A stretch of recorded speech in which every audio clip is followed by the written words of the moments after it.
The stars shimmered cold and distant beyond the viewport of the horizon. Earth's flagship science vessel on its maiden deep space mission. Captain Amir Jensen stood silently, eyes fixed on the endless expanse where the Valdran Empire's territory began, a region marked by countless warnings and legends. Captain, Lieutenant Sarah Patel said softly, breaking the silence, "We're approaching the Valdran border. Sensors are picking up multiple large ships on the far side of the system." Jensen nodded, his expression calm but resolute. "Maintain course and open a communication channel. Let's show them who we are." The Valdran were known across nearby star systems as proud and ancient rulers. Their fleets were massive. Their technology advanced beyond anything Earth had yet encountered. Yet humanity had pushed forward, determined to find allies or at least establish boundaries. On the other side of the calm, a tall, lithe figure materialized on the screen. Valdran Commander Thorax. His eyes gleamed with curiosity and amusement. "You Earthlings dare enter our domain with such meager ships?"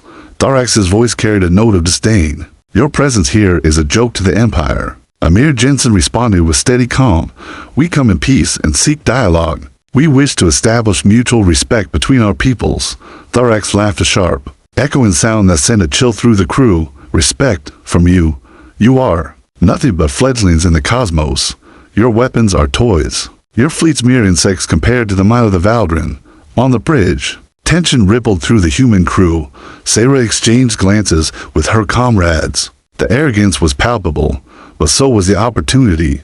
Unbeknownst to the Valdran, just beyond the sensor range, the Aegis drifted silently in orbit around a nearby asteroid. Earth's most advanced warship, equipped with stealth technology beyond even the Valdran's understanding, it was cloaked and watching. Captain Maya Carter, aboard the Aegis, observed the exchange with a steady gaze. "Do they truly believe Earth is so weak?" she murmured to her tactical officer. "We've underestimated before," the officer replied, "but this time, we're ready."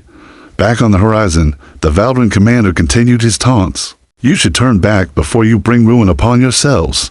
Amir Jensen's voice remained firm. "Peace is our goal, but we will defend ourselves if necessary." The Valdran laughed again, and their ships began a casual but unmistakable approach, scanning the horizon aggressively. Suddenly, sensors on the horizon detected a faint signal. A cloaked vessel at an impossible proximity.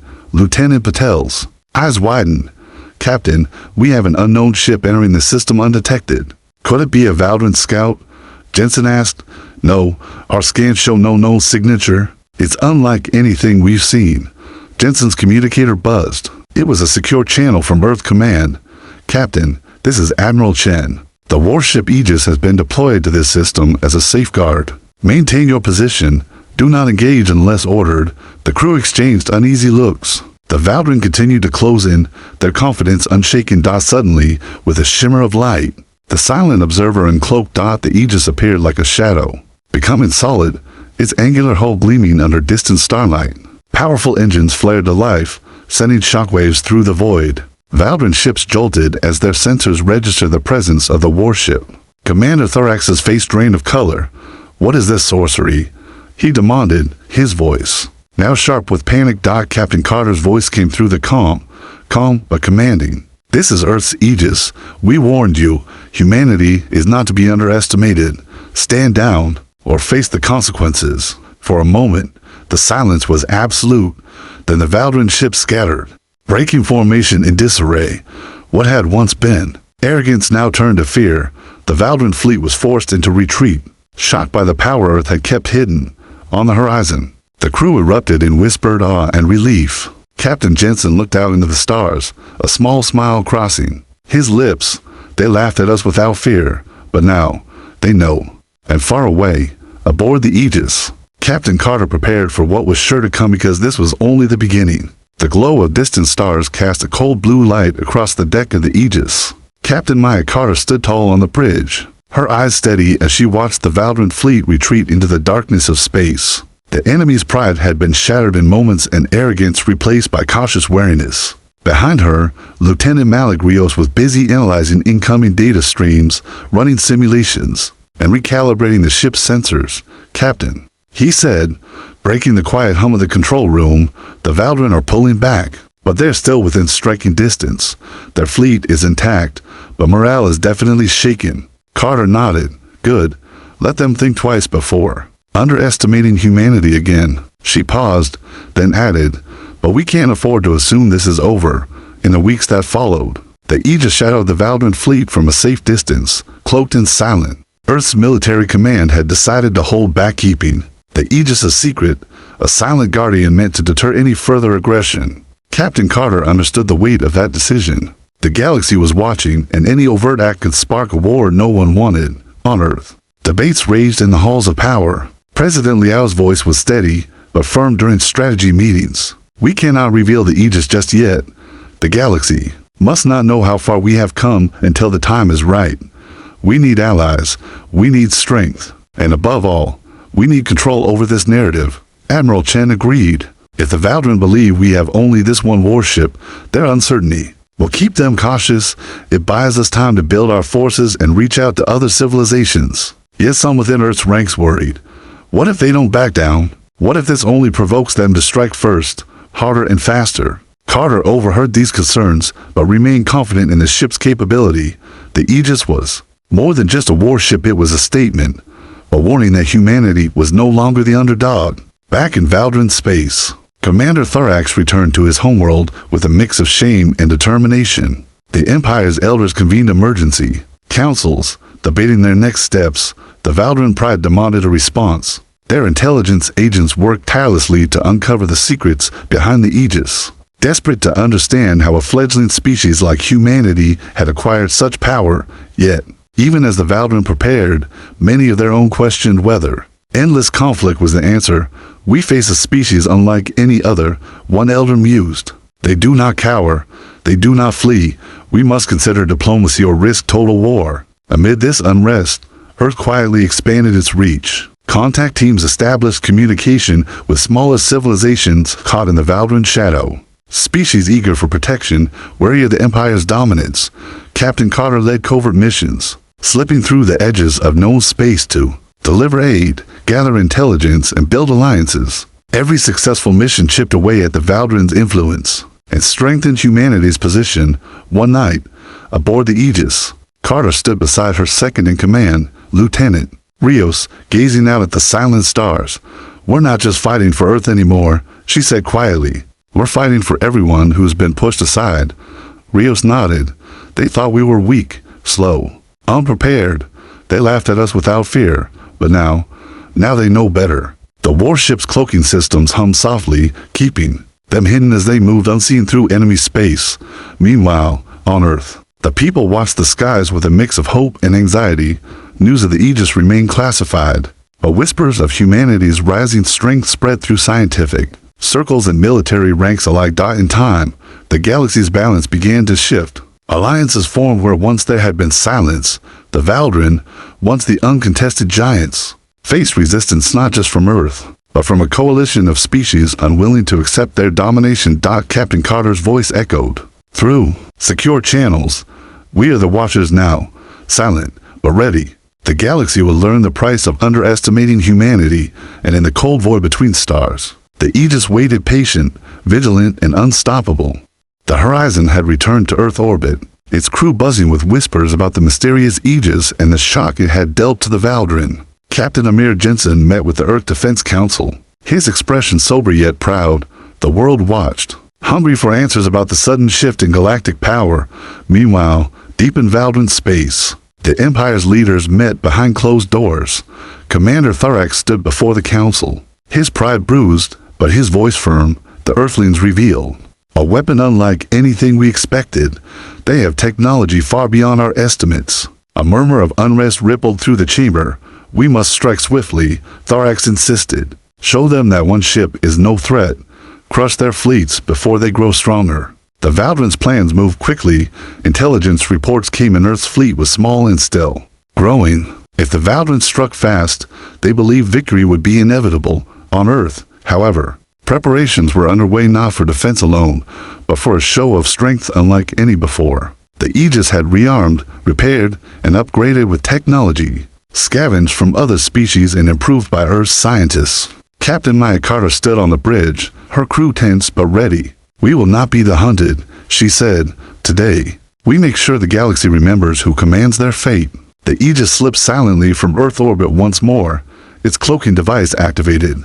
Moving through the void like a shadow, the Valdran fleet, confident and bristling with weaponry, advanced toward Earth's outpost in the Alpha Centauri system, expecting an easy victory. Their ships were massive, heavily armed, and commanded by experienced officers. They laughed among themselves, recalling the earlier encounter with humanity's presence seemed laughable. Suddenly, sensors aboard the Valdran flagship flickered. An unidentified ship had appeared within sensor range of ship that had been invisible moments before. Without warning, the Aegis decloaked in a brilliant burst of energy and light.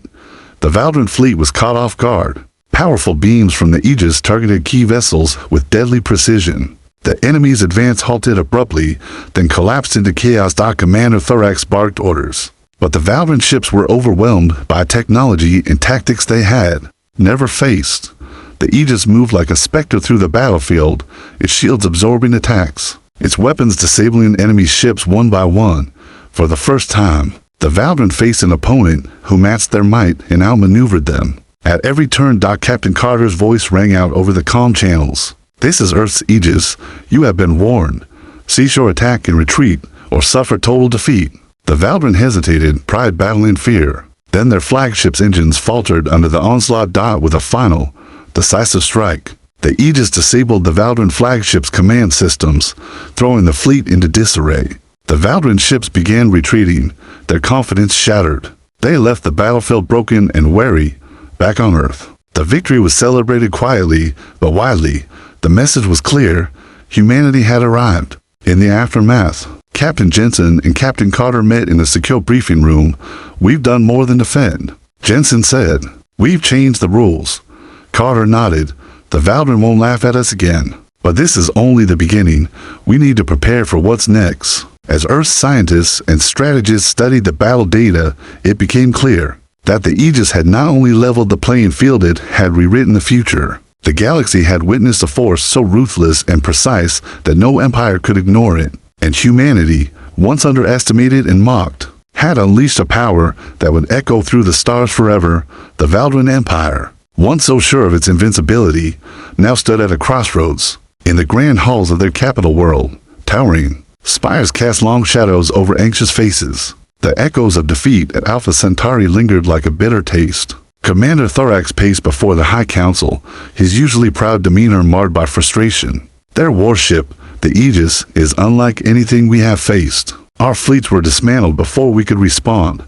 One elder, her voice measured but firm, responded, "We cannot afford to ignore the possibility that Earth is more advanced than we believed. Our arrogance has blinded us." Across the chamber, whispers spread. Some called for immediate retaliation and all-out strike to crush humanity before they grew stronger. Others urged caution, proposing diplomatic overtures to buy time and study Earth's capabilities. Amidst the turmoil, a younger Valdran officer, Lieutenant Kalen, stepped forward. "We must not underestimate their resilience. Their rapid growth in power indicates a civilization prepared to fight fiercely." Thorax's eyes narrowed. "Resilience or desperation, it matters little. We must remind them who rules this region." But deep within the Empire, cracks appeared. Several allied systems, once loyal to the Valdran, began hesitating, sending secret envoys to Earth and other powers. The image of a proud and unbeatable empire was tarnished. Meanwhile, on Earth, the victory at Alpha Centauri had ignited a renewed sense of purpose. News reports celebrated the bravery of Earth's defenders, though the true extent of the Aegis's power remained classified. Captain Maya Carter convened with her senior officers aboard the Aegis. "The Valdran's confidence is shattered," she said, "but this will not be their last move. We must continue strengthening our alliances and improving our defenses." Lieutenant Rios nodded. "Our covert operations have also disrupted several Valdran supply lines. They are struggling to rebuild their fleet beyond military maneuvers." Earth's diplomats worked tirelessly. Ambassador Leon Chen spearheaded contact with neutral and wary civilizations, offering technology sharing and mutual defense pacts. "We must unite those who have suffered under Valdran rule," Chen urged. "Together, we can balance the scales." As months passed, Earth's influence grew, trade agreements flourished, and new star systems opened their gates to human explorers and merchants. Yet, the threat of Valdran retaliation loomed. Intelligence reports indicated the Empire was secretly developing new weapons, attempting to counter the Aegis and regain lost ground. In response, Earth scientists accelerated research, new shield technologies, advanced propulsion systems, and innovative weaponry were developed in record time on a remote research station orbiting Mars. Dr. Elena Vasquez reviewed the latest data. We've enhanced the energy matrix for the Aegis. It will now withstand attacks that previously could have destroyed it. Back aboard the Aegis, Carter received the update with a grim smile. Good. We'll need every advantage. Despite the growing power, Carter remained vigilant. Our greatest strength is not just technology, it's our resolve. The Valdren may recover, but they will never break us. As the stars spun quietly outside the viewport, Earth prepared for the battles ahead, aware that the galaxy was watching, waiting to see if humanity would rise or fall. For the Valdren, the lesson was clear. Their era of unquestioned dominance had ended. For humanity, a new chapter had begun, one of strength, unity, and a determination that would change the galaxy forever. The calm after the battle was deceptive. Though the Valdren fleet had been scattered and their pride bruised, whispers of war stirred across the galaxy like a brewing storm. Earth's rise had shattered long-held assumptions, and many species watched with a mixture of hope and fear. On the bridge of the Aegis, Captain Maya Carter stood over the tactical display, her gaze sharp and unwavering. Intel reports indicate that the Valdren are quietly amassing forces in the outer systems. They're not ready to concede. Lieutenant Malik Rios leaned in, pointing at the screen. Their shipyards have doubled production. New designs are emerging, ships with improved cloaking and heavier armaments. Carter nodded, the weight of leadership pressing down. They believe a swift counterattack will break our alliances and restore their dominance. They're wrong. Back on Earth, the Global Council convened in the capital, deliberating over the increasing tensions. President Liao addressed the assembly with measured resolve. We stand at a precipice. Our military strength has been proven, but the real battle will be for the hearts and minds of the galaxy. We must prepare not just for war, but for leadership. Diplomat Leon Chen agreed. Our coalition is fragile. Many systems remain undecided or fearful. We must demonstrate the benefits of peace backed by strength. Meanwhile, in a shadowed chamber within the Valdren capital, Commander Thorax met with covert operatives. We will not be the galaxy's laughingstock any longer, he declared. Our spies report weaknesses in their defenses. Our time is coming. A Valdren intelligence officer nodded. We have acquired blueprints of the Aegis's new technologies. A secret strike could cripple their flagship. Thorax's eyes gleamed with ruthless determination. Then we strike swiftly and without mercy. As the Valdren plotted, Earth's covert teams worked tirelessly. Small strike teams infiltrated key Valdren outposts, disrupting supply chains and gathering vital intelligence. Captain Carter oversaw these missions with meticulous care. Every move we make must be precise. We cannot afford mistakes. One such mission on the frozen moon of Carsos proved critical. Lieutenant Rios led a team to disable a Valdren weapons factory, successfully crippling production of new warships. Back on the Aegis, Carter reviewed the mission's success with a rare smile. This is how we win, not just by strength, but by striking at their foundation. As weeks turned into months, the galaxy's political landscape shifted. More species pledged support to Earth's coalition, inspired by its resolve and vision. Yet not all welcomed humanity's rise. The ancient Council of Elders, a powerful body overseeing galactic peace, issued a stern warning. The balance of power must be maintained. Neither side can dominate without risking annihilation. President Liao responded thoughtfully. Our intention is not domination, but coexistence. Strength ensures peace. The Elders' caution only underscored the stakes. On the bridge of the Aegis, Carter looked out into the endless night. The Valdren are gathering their storm. We must be ready to face it head-on. Lieutenant Rios nodded, fingers flying over the controls. Our fleet has grown, but the coming conflict will test everything we have built.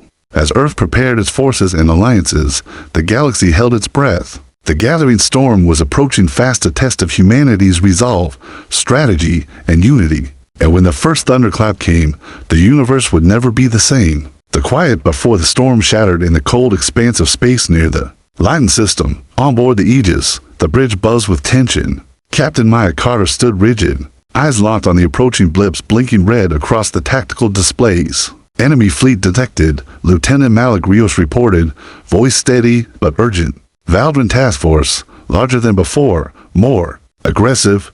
Carter's jaw tightened.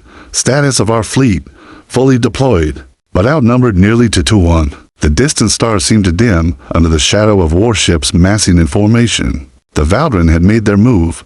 Prepare for engagement, Carter ordered. Hold the line. Protect our coalition outposts at all costs. The Aegis led the fleet forward, cloaking devices disabled, weapon systems armed and humming with readiness. For the first time since Aegis's debut, Earth's forces would meet the Valdrin head-on in open battle. The Valdrin flagship, massive and menacing, transmitted a cold message across the void. Surrender your vessel, Earthlings, and spare your people. Carter responded with a calm voice. We do not surrender. We defend. The battle erupted like a storm unleashed. Energy beams lanced through the void. Explosions blossomed against the dark canvas of space, and the hum of engines and weaponry filled the Aegis with a fierce energy.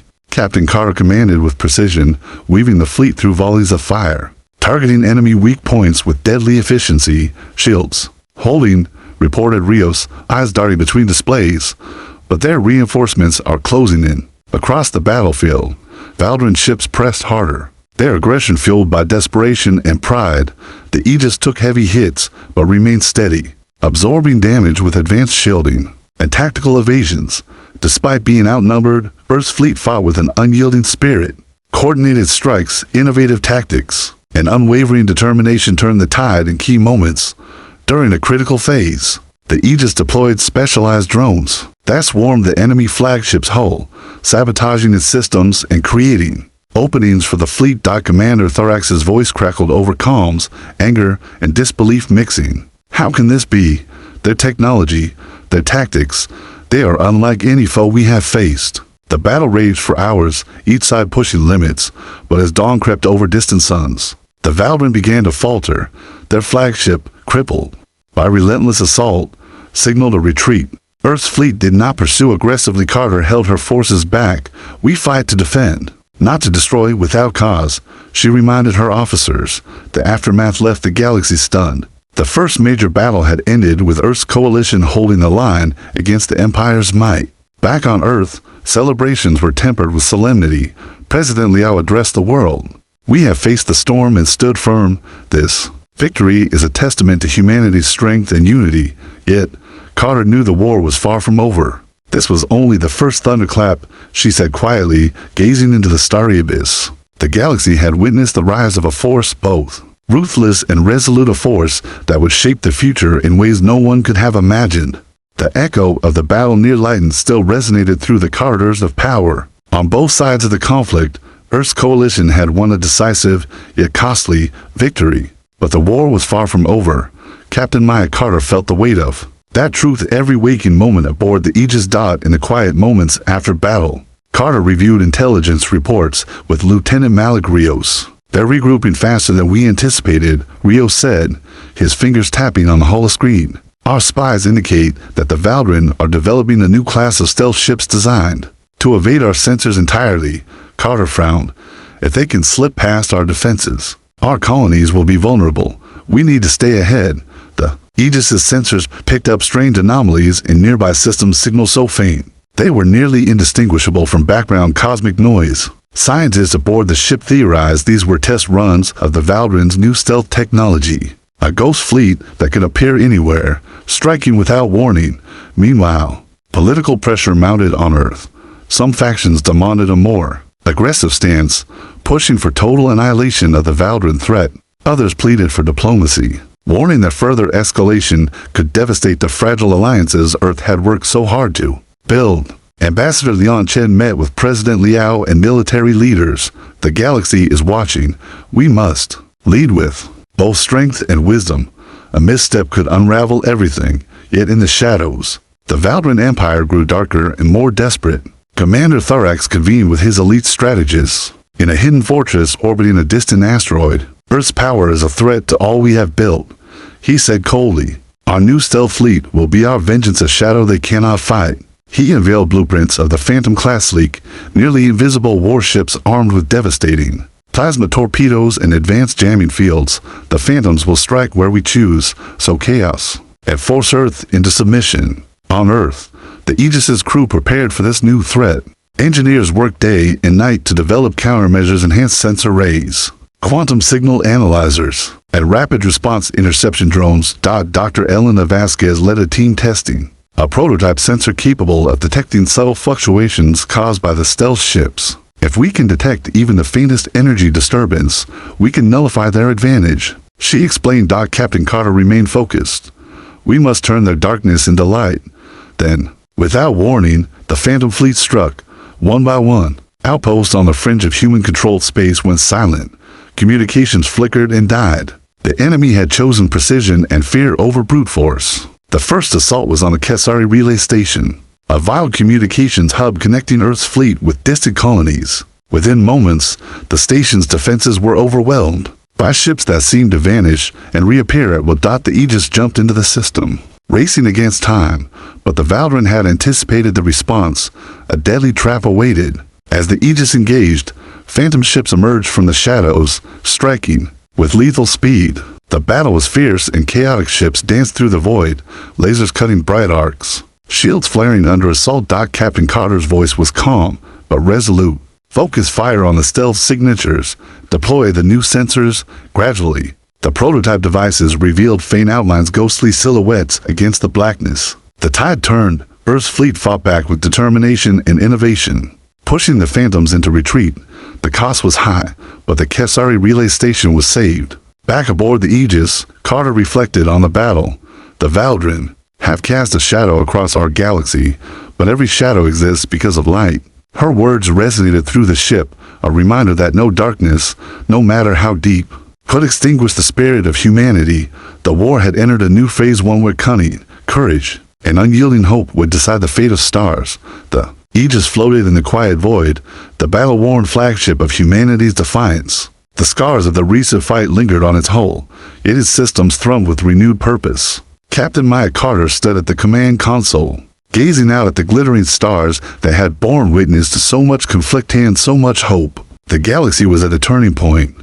The Valdrin Empire, battered and broken, had retreated into the dark edges of space to lick their wounds and rethink their strategy. But Earth and its allies were not content to wait. Instead, they had chosen to seize the moment, to bring light to the shadows the enemy sought to impose. In the grand halls of the Galactic Council, representatives from dozens of worlds gathered, united not just by fear, but by a shared vision. Ambassador Leon Chen addressed the assembly, voice steady and hopeful. Humanity has shown what it means to stand for more than survival. We stand for unity, for peace backed by strength, for a future where no one must cower in fear. The council erupted in applause, an unprecedented moment of solidarity. Earth's coalition was no longer just a defensive alliance. It had become a beacon. Back aboard the Aegis, Carter prepared for the final phase of the campaign. Intelligence had revealed the location of the Valdrin's secret shipyards hidden deep in the nebula of shadows, a sprawling cluster of gas and asteroids where sensors faltered. This is our chance to end the war, Carter said to her crew. We strike not just to destroy, but to free the galaxy from the Valdrin's grasp. The fleet moved in silence, cloaked by the nebula's swirling mists. The tension was palpable. Every sensor was strained, every crew member alert. Suddenly, the silence broke with the first salvo. The Valdrin had expected the assault, their defenses fierce and desperate.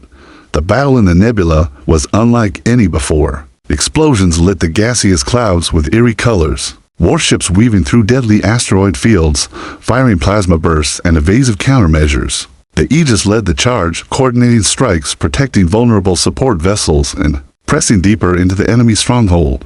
Inside the shipyards, humanity's strike teams deployed. Specialists worked quickly to sabotage ship construction, disable power grids, and capture critical technology.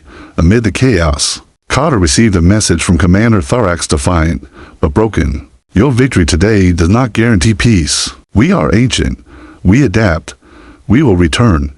Carter's response was calm, unwavering. That we will be ready. The galaxy is no longer yours to threaten. With the destruction of the Valdrin shipyards, the war's tide had decisively turned. The Empire's ability to wage war was crippled, their power diminished, but more importantly, the galaxy had changed. Species once isolated began to cooperate openly, trade routes flourished, cultural exchanges blossomed, and the shared desire for peace grew stronger than ever on Earth. President Liao addressed the world. Today, we have shown that courage and unity can overcome even the darkest shadows. The future is ours to shape a future of hope, prosperity, and lasting peace. Captain Carter, standing once again on the bridge of the Aegis, allowed herself a rare moment of reflection. The battles had tested humanity's strength, but they had also revealed something deeper, a spirit unbroken, a light that no darkness could extinguish. As the stars shimmered beyond the viewport, Carter whispered, "This is only the beginning. For Earth, for the galaxy, and for every soul who dared to dream of a better tomorrow." The light beyond the shadow had finally dawned.